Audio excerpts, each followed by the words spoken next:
પુરુષોત્તમ માસમાં ચાલો દર્શન કરીએ અમદાવાદના ચમત્કારિક અને એકમાત્ર પારાના શિવલિંગના. આ ચમત્કારિક મંદિરનો જીર્ણોદ્ધાર અમદાવાદના મેયર શ્રી હિતેશ બારોટ દ્વારા કરવામાં આવ્યો છે. મંદિરમાં પ્રવેશતા જ ઝાંપા પાસે પવિત્ર પીપળો છે. મંદિરના પ્રાંગણમાં આવેલા આ પીપળે દર શનિવારે લોકો દીવા પ્રગટાવવાની માનતા માને છે.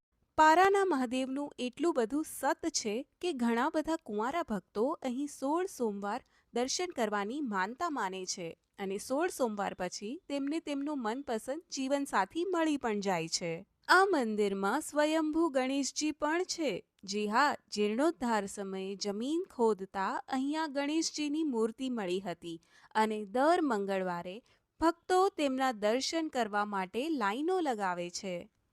આ મંદિરમાં શ્રી મહાકાળી માતા, રામ લક્ષ્મણ જાનકી અને શ્રી શનિ મહારાજ પણ બિરાજમાન છે.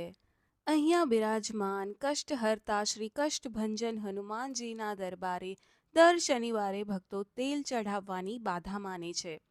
કહેવાય છે કે શનિવારે અને મંગળવારે અહીંયા દર્શન કરવા માત્રથી દુઃખ, દર્દ અને પીડા દૂર થાય છે.